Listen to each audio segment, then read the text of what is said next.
যারা গণতন্ত্র আনার কথা বলেছে তারাই নির্বাচনে যাবে না বলে হুমকি দিচ্ছে। আইন শৃঙ্খলার অবনতি ঘটেছে চরমভাবে। আমি বিশ্বাস করি যে নির্বাচন হবে এই কারণে যে অন্তর্বর্তী সরকারের প্রধান উপদেষ্টা নিজে বলেছেন যে ফেব্রুয়ারিতে নির্বাচন হবে, স্বরাষ্ট্র উপদেষ্টা বলেছেন যে যা কিছুই ঘটুক নির্বাচন ফেব্রুয়ারিতে হবে। কিন্তু সাধারণ মানুষের মনে অনেক সংশয় আছে এই কারণে যে নির্বাচনকে ঘিরে যে ধরনের কার্যক্রম শুরু হওয়ার কথা ছিল সেইগুলি দৃশ্যমান হয় নাই। যেমন ভোটার তালিকাকে আসলেই পুরোপুরি তৈরি হচ্ছে কিনা, আমরা দেখেছি ভোটার কার্ডের সংকট আছে, অর্থাৎ এনআইডির সংকট আছে, এনআইডির সংকট মিটেছে কিনা, কেননা আধুনিক এনআইডি ছাড়া অন্য যে এনআইডি আছে এটা সহজেই নকল করা সম্ভব। এরপর নিরাপত্তা সংক্রান্ত ঝুঁকির বিষয়ে অনেকের মন্তব্য রয়েছে, আর রয়েছে দলগুলির নেতিবাচক মানসিকতা। যারা গণতন্ত্র আনার কথা বলেছে তারাই নির্বাচনে যাবে না বলে হুমকি দিচ্ছে, যেমন এনসিপি এবং একই সাথে জামাতে ইসলামও এক ধরনের নির্বাচন নিয়ে মাঝে মাঝে নেতিবাচক মন্তব্য দিচ্ছেন। ফলে নির্বাচন হবে কি হবে না এই ব্যাপারে আমার মতামত হচ্ছে নির্বাচন হবে, কিন্তু সাধারণ মানুষের সঙ্গে আমি কথা বলে বুঝি যে তাদের মনে যথেষ্ট সন্দেহ আছে।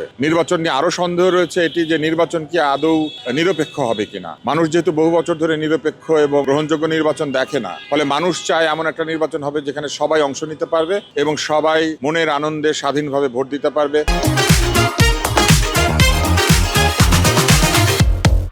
কোনো ধর্মীয় সম্প্রদায় কিংবা কোনো রাজনৈতিক পক্ষ বঞ্চিত হবে না। কিন্তু এখন যে পরিস্থিতি তাতে দেখা যাচ্ছে যে এক একটি রাজনৈতিক পক্ষ আরেকটি রাজনৈতিক পক্ষের প্রতি যুদ্ধংদেহী, তারা একে অন্যকে নানান রকম ট্যাগিং দিচ্ছে, তারা বিভিন্ন জনের অধিকার কেড়ে নেওয়ার বিষয়ে প্রকাশ্যে আলোচনা করছে। সেই কারণে আমি মনে করি যে নির্বাচন নিয়ে সংশয় আছে। প্রধান উপদেষ্টা গিয়েছেন একটি রাজনৈতিক দলের প্রধানের সঙ্গে দেখা করতে, তিনি লন্ডনে থাকেন এবং তিনি কিন্তু তার সঙ্গে দেখা করতে গিয়েছেন এই কথা বলে যান নাই, সেখানে তার অন্য কাজ ছিল, সেই কাজের ফাঁকে তিনি দেখা করেছেন। কিন্তু আমরা কিন্তু এইটা দেখেছি যে সরকারি কাজে ইউরোপ গিয়ে এই সরকারের একজন উপদেষ্টা একজন ব্লগারের সঙ্গে কথা বলেছেন, একজন ভিডিও ব্লগারের সাথে কথা বলেছেন, যিনি কুৎসিত গালিগালাজ এবং অন্যের চরিত্র হনন, অন্যদেরকে প্রকাশ্যে হুমকি দেওয়া, ধমক দেওয়া, নানান ধরনের বাজে ভাষা ব্যবহার করা, এই কাজগুলি করে থাকেন।